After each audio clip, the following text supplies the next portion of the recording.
இல்லை ஆக்சுவலி இப்போ பெரிய படத்துக்கும் சின்ன படத்துக்கும் வியாபாரம்லாம் ஒன்றுமே இல்லை. சினிமா வந்து மொத்தத்தில் வந்து டோட்டலாக அழிஞ்சு போன கதை தான் இன்றைக்கி. சினிமா நம்பியெல்லாம் யாருமே இல்லை. சும்மா ஏதோ ஒரு பொழுதுபோக்கு மாதிரி தான் இன்றைக்கி பண்ணுறாங்க சினிமாவை. சமுதாயத்துக்கு நல்ல கதை சொல்லணுன்ற எண்ணமே யாருக்குமே இல்லை. அந்த அந்த அது ஆடியன்ஸு சினிமாவை பண்ணுறாங்களா, இல்லை சினிமா ஆடியன்ஸை பண்ணுறாங்களா, இல்லை பெரிய பெரிய கம்பெனிங்க வந்து புஷ் பண்ணி இந்த ஒரு கொலாப்ஸ் நடந்துன்னே இருக்குது. இது எங்கே போய் முடியும் அப்படின்னு தெரியாத ஒரு சூழ்நிலை தான் இன்றைக்கி சினிமா. ஆக்சுவலி இப்போ Chiranjeevi sir, Balakrishna sir, Rajini sir, Kamal sir, இந்த மாதிரி எல்லோரும் கூட அசிஸ்டண்ட்டாக பக்கத்தில் நின்று 10 மணி நேரம் கூட நாங்கள் ஒர்க் பண்ணக்கூடிய, நான் சொல்கிறத கேட்டு ஆடக்கூடிய அளவுக்கு அவங்க இருந்தால் கூட, பட் நம்ம டான்ஸ் மாஸ்டராகவோ இல்லை ஒரு அவங்களுடைய அப்ரோச் போகும்போது அவங்கள பார்க்குறதுன்றது வந்து அவ்வளோ பெரிய சாமானியமான விஷயம் இல்லைன்றது எல்லாருக்கும் தெரிஞ்ச விஷயம். குஷி படம் ரீரிலீஸ் பண்ணுறாங்க. அதனால் வந்து அவங்க ஒரு 300 தேட்டரை வந்து ஆக்குபை பண்ணிட்டாங்க. அதனால் தேட்டர் வந்து வர புது படங்களுக்கு இப்போ தேட்டர் இல்லை. நிர்மல் டான்ஸ் மாஸ்டர் இப்போ இந்த படத்துக்கு இயக்குனராக முதல் படமாக இயக்கியிருக்கோம். ஆக்சுவலி நான் ஃபஸ்ட்டு டைரக்டர் ஆகணுன்னு தான் சினிமாவுக்கு வந்தது. அதுக்கப்புறம் வந்து இந்த அசிஸ்டன்ட் டைரக்டர் படுற கஷ்டங்கள்லாம் பார்த்துட்டு, ஐயோ இது ரொம்ப கஷ்டமாக இருக்குது, நம்ம வந்து சென்னையிலேயே பிறந்து வளர்ந்ததுனால வந்து இந்த சினிமா தொழில் செட் ஆகுது அப்படின்னு சொல்லி கொஞ்ச நாள் விலைக்கு போயிட்டேன். ஏன்னா அசிஸ்டன்ட் டைரக்டர் அப்படின்னாக்கா பேட்டா கொடுக்குறதில்ல, சம்பளம் கொடுக்குறதில்ல, சாப்பாடு இல்லை, தங்குறதுக்கு இடம் இல்லை, இந்த மாதிரி நிறைய கஷ்டங்கள் படுறாங்க. அவங்க பார்த்துட்டு கஷ்டமாக இருக்கும். இப்போ நம்ம சென்னையிலே பிறந்து வந்ததுனால கொஞ்சம் வளமாக இருப்போம் நம்ம. அப்போது கொஞ்சம் காசெல்லாம் எடுத்துன்னு வந்து இங்கே இருக்க நிறைய அசிஸ்டன்ட் டைரக்டர்லாம் வந்து ஒரு நண்பனா, ஒரு தோழனா, ஒரு சகோதரனா, நம்ம குடும்பத்து நண்பன் மாதிரி நிறைய நண்பர்கள் எனக்கு. அவங்களுக்கெல்லாம் அப்பப்போ அவங்கள மகிழ்ச்சி படுத்துகிற மாதிரி, பெருசாக இல்லைனாலும் ஒரு சின்ன சின்ன அன்பளிப்பு, செலவு. நிறைய பேர் டீ கூட சாப்பிட முடியாமல் கஷ்டப்படுவாங்க. யார் வந்து டீ வாங்கி கொடுப்பாங்க அப்படின்னு காத்து நிற்பாங்க. அந்த நேரத்தில் வந்து கஷ்டப்படுறவங்களாம் டீ போய் ஒரு 4-5 பேருக்கு டீ கொடுத்து ஒரு சமோசா பஜ்ஜியெல்லாம் சாப்பிடும்போது ரொம்ப சந்தோஷமாக இருப்பாங்க. அவங்க கொஞ்ச நாள் கழித்து என்னை வந்து சினிமாவுக்கு கூப்பிட்டுன்னு வந்து ஓஎம் சரவணன் நண்பர் எடுத்திருந்தார். அவர் தான் கூப்பிட்டுன்னு வந்தார். அவர் வந்து டான்ஸர் இருந்தார். நீ எதுக்கு டைரக்ஷன் அதெல்லாம் சொல்கிற, நீ ஃபஸ்ட்டு டான்ஸு கற்றுக்கோன்னு சொல்லி என்னை டான்ஸில் சேர்த்து விட்டாங்க. டான்ஸில் போனால் அது ஒரு பெரிய கடலாக இருக்குது. அது எனக்கு சுத்தமாக டான்ஸே வரல. இப்போது டான்ஸ் கற்றுக்கிட்டு நடிகை சங்கத்தில் சேர்ந்து டான்ஸ் கற்றுக்கிட்டு அப்படியே வந்தாக்கா பெரிய பெரிய ஜாம்பவன்லாம் இருக்கிறாங்க. அப்போது பிரபு மாஸ்டர் ஒரு பயங்கர பீக்கில் இருக்காப்புல. அவர் டான்ஸ் ஆடுறாரா இல்லை பறகுறாருன்னு தெரியாத அளவுக்கு இருந்தது. சரி பார்ப்போன்னு சொல்லி அவர் கார்டு எடுத்து கொடுத்தாங்க.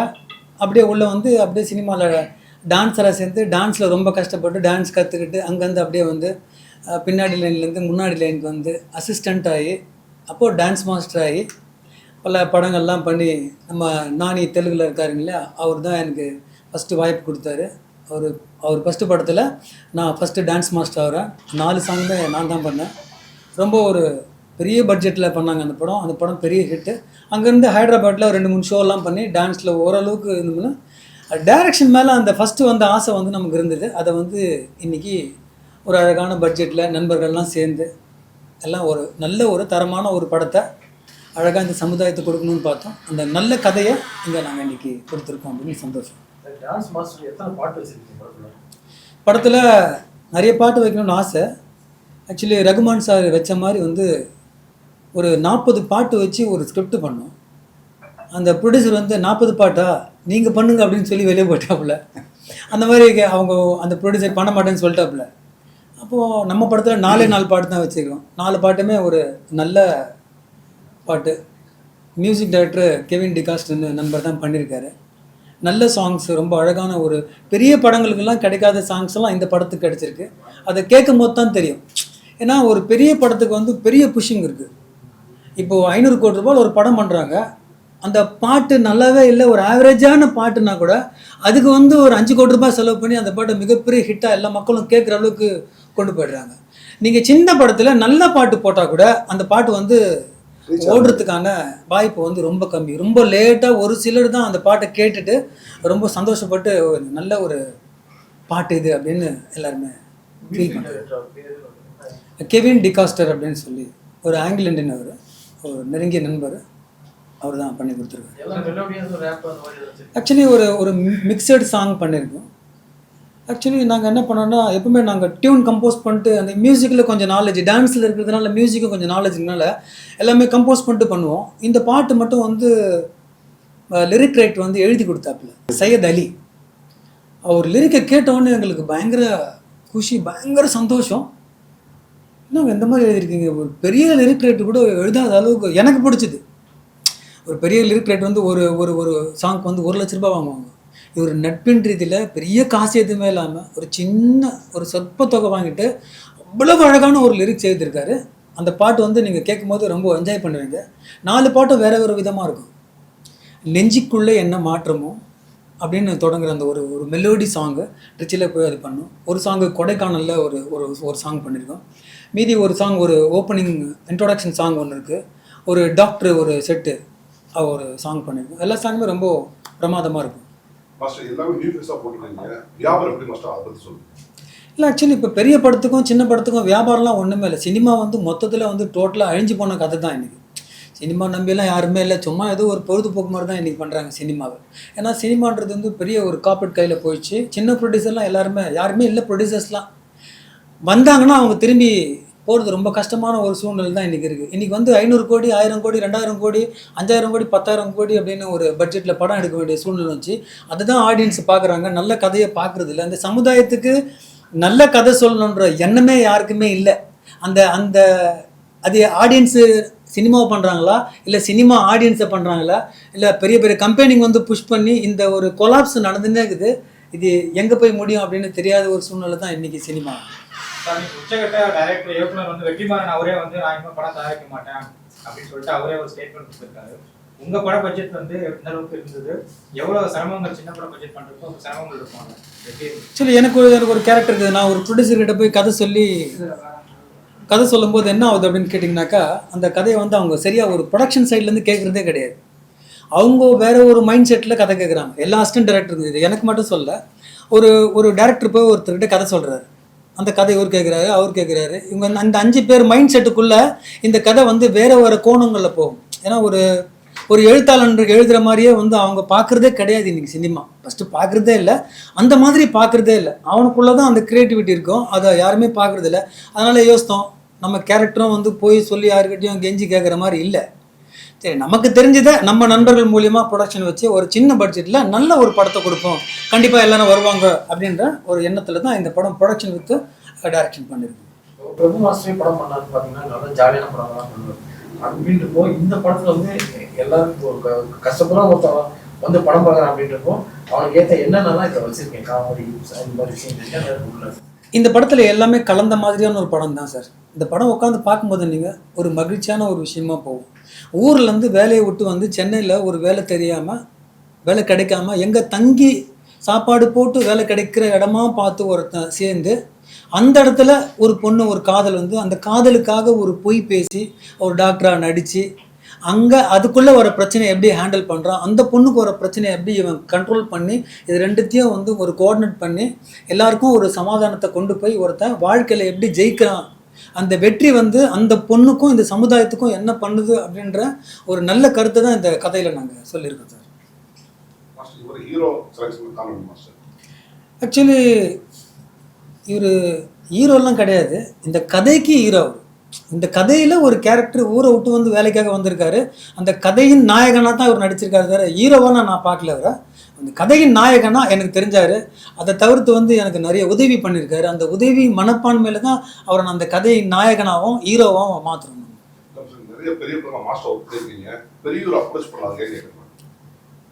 இதை முன்னாடி ஒரு விஷயம் சொன்னேன் இல்லைங்களா, நான் சினிமாவில் வந்து ஒரு 30 வருஷமாக இருக்கேன். 30 வருஷத்தில் ஆல் இண்டஸ்ட்ரி எல்லா லாங்குவேஜ்லையும் ஒர்க் பண்ணியிருக்கேன். எல்லா பெரிய ஹீரோவும் நல்லா தெரியும். ஆக்சுவலி இப்போ Chiranjeevi sir, Balakrishna sir, Rajini sir, Kamal sir, இந்த மாதிரி எல்லோரும் கூட அசிஸ்டண்ட்டாக பக்கத்தில் நின்று 10 மணி நேரம் கூட நாங்கள் ஒர்க் பண்ணக்கூடிய, நான் சொல்கிறத கேட்டு ஆடக்கூடிய அளவுக்கு அவங்க இருந்தால் கூட, பட் நம்ம டான்ஸ் மாஸ்டராகவோ இல்லை ஒரு அவங்களுடைய அப்ரோச் போகும்போது அவங்கள பார்க்குறதுன்றது வந்து அவ்வளோ பெரிய சாமானியமான விஷயம் இல்லைன்றது எல்லாருக்கும் தெரிஞ்ச விஷயம். இதில் பரிச்சயமான முகமே இல்லை. ஆனால் எல்லாருமே சினிமாவுக்கு பரிச்சயமானவர்கள். நீங்கள் பார்க்கும்போது தெரியும், எல்லாருமே 50 படம் 100 படம் பண்ணவங்க தான். ஆனால் யாருமே இன்னும் ஒரு பெரிய ஒரு லைம்லைட்குள்ளே வந்து நின்று நான் ஒரு ஆர்டிஸ்ட் அப்படின்னு சொல்லாதவங்க தான் நடிச்சிருக்காங்க. ஆனால் எல்லாருமே சினிமாவில் இந்த வெல் ட்ரைன்டு ஆர்டிஸ்ட் தான் பண்ணியிருக்காங்க. சார், தியேட்டர் வந்து பெரும் பிரச்சனை சொல்கிறாங்க, சிறுபடம் பண்ணுறவங்களா. உங்களுக்கு எவ்வளோ தியேட்டர் கிடச்சிருக்கு, என்ன மாதிரி பண்ண போகிறீங்க? ஆக்சுவலி நாங்கள் ரொம்ப கம்மியாக ஒரு 30-35 தேட்டர் தான் பிளான் பண்ணியிருக்கோம். அதுவே ரொம்ப கஷ்டமாக இருக்குது. இப்போது விஜய் சாருடைய குஷி படம் ரீரிலீஸ் பண்ணுறாங்க. அதனால் வந்து அவங்க ஒரு 300 தேட்டரை வந்து ஆக்குபை பண்ணிட்டாங்க. அதனால் தேட்ரு வந்து வர புது படங்களுக்கே இப்போ தேட்ரு இல்லை. அதனால் ரொம்ப கஷ்டப்படுறாங்க. இப்போ வந்து 6-7 படம் 26ஆம் தேதி வருது. இந்த படங்களுக்கு தேட்ரு கிடைக்காம நிறைய ப்ரொடியூசர்ஸ் வந்து ரொம்ப கஷ்டப்பட்டு தான் இருக்காங்க. என்ன நடக்கும்னு தெரில. அது நடக்கும்போது தான் அது என்னென்னு புரியும். இந்த மாதிரி ரீரிலீஸ் படங்கள் வரும்போது இப்போ கில்லி படம் வரப்போ நிறைய படங்கள் வந்து ஃபெயிலியர் ஆச்சு, நிறைய ப்ரொடியூசர் காலியானாங்க. இந்த மாதிரி படங்கள் விஜய் அவர்கள் படம் மற்ற ரீல் படம் ரிலீஸ் ஆகிறப்ப சின்ன படங்கள் தயாரிப்பாளர் எவ்வளோ பாதிப்பாக? இல்லை, இப்போது விஜய் சாருடைய முகம் தெரிஞ்சுன்னே இருக்கணும் அப்படின்ற ஒரு கான்செப்ட் அவங்க வச்சுருக்கலாம்.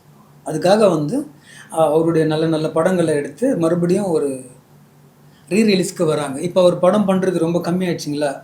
அவருடைய ரசிகர்கள் வந்து இன்னும் ஒரு ஹெல்த்தியாக வச்சுக்கணும் அப்படின்ற அந்த இதுவும் இப்போ எலெக்ஷன் பக்கத்தில் இருக்கிறதுனால அவருடைய அந்த ஹைப்பை கிரியேட் பண்ணுன்றதுக்காக இந்த மாதிரி படங்கள் வரும். இன்னும் நிறைய படங்கள் வரும். அதை ஆடியன்ஸ் என்ஜாய் பண்ணுவாங்க அப்படின்றது வரும். விஜய் அவர்களின் அரசியல் நோக்கத்துக்காக வெளியிட்ட படம் நீங்கள் சொல்லுவீங்க கண்டிப்பாக இருக்கும். அவருடைய அந்த இது இருக்கும் இல்லையா, அவரை பார்க்கணும். இப்போ படம் பண்ணல, ஆடியன்ஸ்லாம் வெயிட் பண்ணுவாங்க. இது 2 சைடுமே இருக்குது. சினிமா ஹெல்த் ப்ரொடியூசர் சைடும் வந்து ஒரு நல்ல லாபம் வரும். ஆல்ரெடி பண்ண அந்த ப்ரொடியூசர்ஸ்க்கு லாபமும் வரும். அதே நேரத்தில் விஜய் சாருக்கு வந்து ஒரு நல்ல ஒரு ஸ்கோப் இருக்கும். ஆடியன்ஸுக்கும் வந்து ஒரு நல்ல ஒரு மூமெண்ட் இருக்கும். என்ஜாய் பண்ணுவோம். அப்போ ஓட்டு போடுறதுக்கு அவங்களுக்கு வந்து இன்னும் கொஞ்சம் கம்ஃபர்ட்டாக இருக்கணும்னு ஒரு ஃபீலிங் இருக்கும் இல்லையா. உங்கள் அரசியல் தேவைக்காக இப்போ சின்ன படங்கள் வரும், போலீஸோட நிலைமை என்ன ஆகுது சார்? அது வந்து இது வந்து ப்ரொடியூசர்ஸ் கவுன்சிலு அண்ட் பெப்சி மற்ற தயாரிப்பாளர்கள் தான் இதை டிசைட் பண்ணுமே தவிர நம்ம ஒரு ஒரு ஒரு மினிமமான ஒரு சின்ன ப்ரொடியூசர் வந்து இதை வந்து நிர்ணயிக்க முடியாது.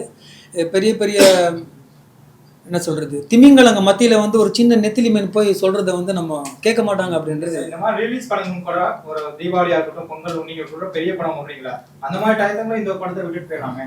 நீங்கள் நார்மல் டேஸில் விடுறப்ப அதே நார்மல் டேஸில் தான் சின்ன படங்கள் வருது. சின்ன படங்கள் எல்லாமே காலியாக தானே இருக்கிறாங்க.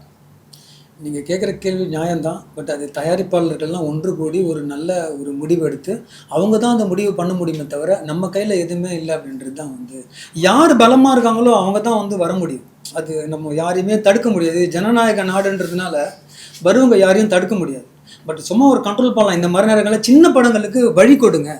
இது ரொம்ப வருஷமாக எல்லா தயாரிப்பாளர்களும் சொல்லினே இருக்கிறாங்க. அதை வந்து அரசாங்கமும் செவிசாய்க்கணும். இந்த ப்ரொடியூசர்ஸ் கவுன்சிலும் இன்னும் கொஞ்சம் போஸ்ட் பண்ணி இந்த சிறு முதலீட்டு தயாரிப்பாளர்களுக்கு நல்ல ஒரு பிளாட்ஃபார்மை ரெடி பண்ணணும். இந்த படம் வாங்குறதுக்கு யாருமே இல்லை. இந்த படம் இல்லை, எந்த படமும் வாங்குறதுக்கு இப்போ ரொம்ப டிமாண்ட் பண்ணுறாங்க. இந்த இடைத்தரகர்கள் வந்து மிகப்பெரிய வந்து ஒரு கேம்லிங் பண்ணுறாங்க. ப்ரொடியூசர்ஸை வந்து கந்தரகோலம் பண்ணுறாங்கன்னு சொல்லலாம். ப்ரொடியூசர்ஸ்லாம் வந்து என்ன பண்ணுறதுனே தெரியல. நல்ல நல்ல படங்களே வந்து ரொம்ப அடிமட்ட ரேட்டு கேட்குறாங்க. இப்போ வாங்குறதுக்கான ஆள் யாருன்னே தெரியல. அதை வந்து ப்ரொடியூசர்ஸ் கவுன்சிலு கில்ட் ஆகட்டும், மற்ற ப்ரொடியூசர்ஸ் கவுன்சிலில் அவங்க வந்து இந்த மாதிரியான சின்ன சின்ன படங்களுக்கு ஒரு ரேட்டு நிர்ணயித்து ஒரு 3 பேர் 4 பேர் யாரோ நிர்ணயித்து வாங்கினா நமக்கு கம்ஃபர்ட்டாக இருந்தால் அந்த படத்தை அவங்க கிட்ட கொடுத்தாக்கா ரொம்ப நல்லா இருக்குன்றது என்னுடைய தாழ்மையான கருத்து. வணக்கம். திடீர்னு கை காமிச்சு விட்டாரு. ஓகே, இந்த படம் வந்து ஆக்சுவலி ரொம்ப சுவாரஸ்யமான சம்பவம் நிறைய நடந்திருக்கு. ஸோ படத்தை பற்றி சொல்கிறோம். நீங்கள் ஏதாவது கேளுங்க. நான் புதுசாக நான் எல்லாருமே வந்து படத்தை பாருங்கள், படத்தை போய் கேளுங்கன்னு எல்லாம் சொல்லிட்டு இருக்காங்க. ஜென்ரலாகவே ஏதாவது கொஸ்டின் கேளுங்க. எங்கள் கூட நடந்த விஷயங்கள் நாங்கள் ஷேர் பண்ணிக்கிறோம். படத்தில் ஒரு நார்மல் ஒரு சாதாரண ஒரு ஒர்க் பண்ணுற மாதிரி தான் பண்ணியிருப்போம். ஸோ டாக்டர்ன்ற மாதிரி நடித்து அந்த பொண்ணை லவ் பண்ணுறதுக்காக கதை வந்து பிளான் பண்ணியிருக்காங்க. ஸோ அது அப்படியே ட்ராவல் ஆகும். உங்களுக்கு டாக்டரா நடிச்சிருக்கீங்க. பொதுவாக டாக்டர்னாலே கொஞ்சம் பேர் பயப்படுவாங்க, ஏன்னா பல விஷயங்கள்ல. இதில் வேற டாக்டர் 420 போட்டிருக்கீங்க. ஓகே, யார் 420 இல்லை, ஆக்சுவலி படத்தோட பேர் வந்து டாக்டர் 420 தான் வச்சது நாங்கள். ஸோ அந்த சமயத்தில் சிவகார்த்திகேயன் சார் படம் வந்து டாக்டர்னு வந்ததுனால அந்த டைட்டில் எங்களுக்கு கிடைக்கல. ஸோ அப்போ டேரக்டர் நாங்கள் டிஸ்கஸ் பண்ணிவிட்டு ஸோ அதை ஷார்ட்டாக டிஆர்னு போட்டு டோர் நம்பர் 420ன்னு சொல்லிட்டு மாற்றிட்டோம். ஸோ இருந்தாலும் வந்து ஒரு கிளினிக்கில் ஒர்க் பண்ணுற ஒரு பர்சன் வந்து அந்த ஹீரோயின் வந்து டாக்டராக நினச்சிக்கும். அதனால் ஒரு டாக்டர்னு சொல்லி அந்த பொண்ணை லவ் பண்ணுற மாதிரி ஒரு ஸ்கிரிப்ட் வரும். ஸோ அதனால் இந்த ஸ்கிரிப்ட் அப்படியே டாக்டர்னு வந்துருச்சு. இல்லை, பொண்ணுக்கிட்ட நான் ஏமாந்துருவேன். ஆமாம். இல்லை, கோ ஆர்டிஸ்ட் ரொம்ப நல்லா சப்போர்ட் பண்ணியிருந்தாங்க. ஆக்சுவலாக அவங்களுக்கு அவங்க இவரும் ஃப்ரெண்ட்ஸாக நடிச்சிருக்காரு. இவர் அருண்குமார்னு சொல்லிட்டு. ஸோ எல்லாருமே எங்களுக்கு அந்த ஷூட்டிங் ஸ்பாட்டில் ஒர்க் பண்ணும்போது பெருசாக யாரும் வெளி இடத்துலேருந்து வந்த மாதிரி புதுசாக ஜாயின் பண்ண மாதிரி யாருமே இல்லை. ஏன்னா எல்லாமே ஃப்ரெண்ட்ஸ் சர்க்கிளாக இருந்ததுனால வந்தவங்க எல்லாரும் ஒரே மாதிரி மிங்கிள் ஆகிட்டாங்க. கதைக்களம் வந்து எங்கெங்க போச்சு? ஒரு இடத்துல பண்ணீங்கன்னா அந்த அவுட்டோர் பண்ணீங்க? இல்லை சார், இது வந்து பார்த்தீங்கன்னா சென்னை, பாண்டிச்சேரி, கொடைக்கானல், 3-4 லொக்கேஷன், திருச்சி 3-4 லொக்கேஷன் போயிருக்கோம். ஸோ எல்லாத்துக்கும் காரணம் வந்து இயக்குனர் தான். பரபரப்பான்னு எல்லாத்தையும் கூட்டிகிட்டு போய் ஒரு ரவுண்ட் அடித்து கூட்டின்னு வந்துட்டார் அவர். இல்லை ஆக்சுவலாக எனக்கு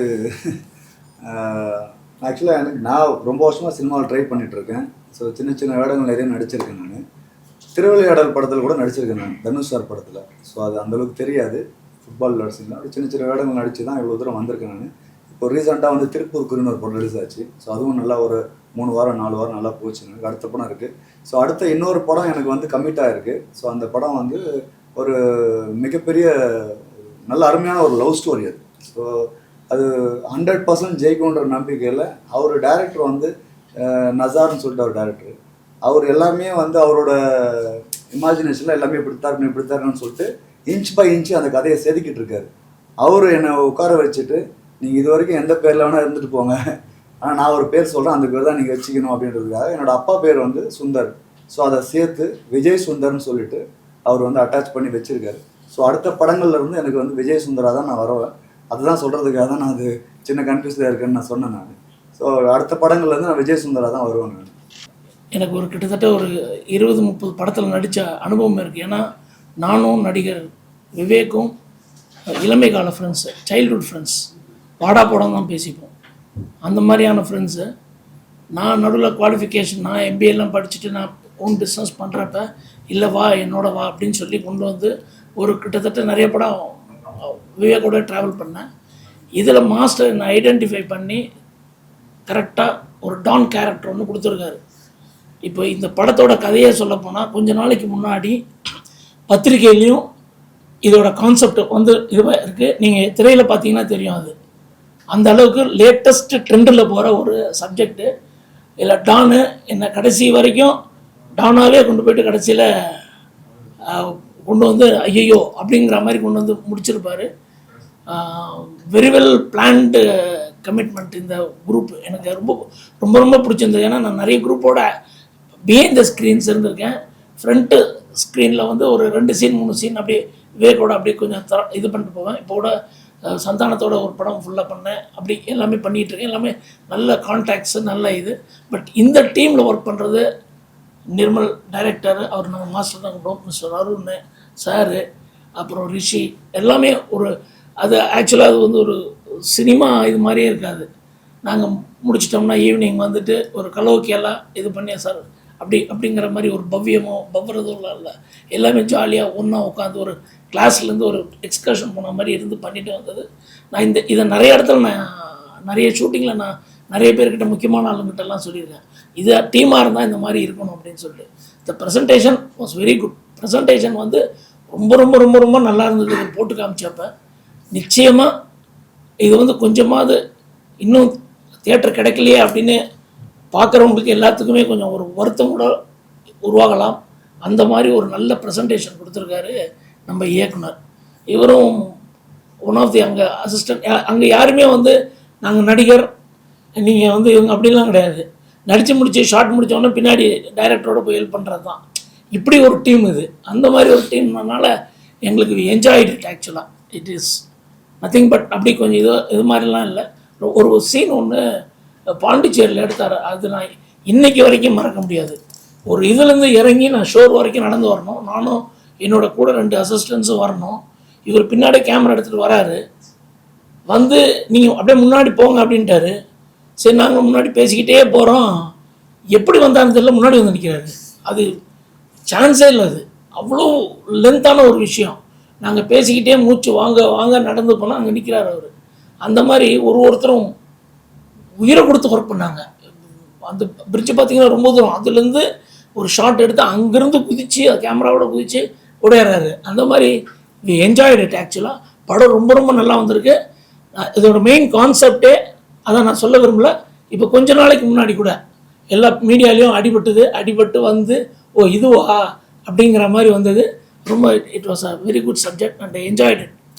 அதனால் இதில் வந்து இந்த படம் ஒருவேளை இதாக ரொம்ப ரொம்ப ஃபஸ்ட் கிளாஸான ஒரு பூமாக இருந்து ஹிட் ஆகிடுச்சுன்னா எனக்கெல்லாம் ஒரு நல்ல ஃப்யூச்சர். ஏன்னா இன்னைக்கு பொறுத்த வரைக்கும் என்ன மாதிரி ஒரு மிடில்மேன் ஆர்டிஸ்டெல்லாம் எல்லாமே நிறைய பேர் இப்போது மறைஞ்சு போயிடுறாங்க. இப்போது நிறைய பேர் சொன்னாங்க ஒய் காண்ட் யூ என்டர்.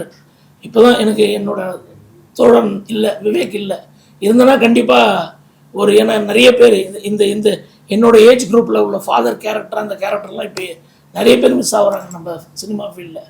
எல்லாருமே கூடிய சீக்கிரம் இதாகிறாங்க அப்படிங்கிறதுனால இருக்குது. பட் லெட்ஸ் சி, எல்லாம் உங்கள் கையில் இருக்குது.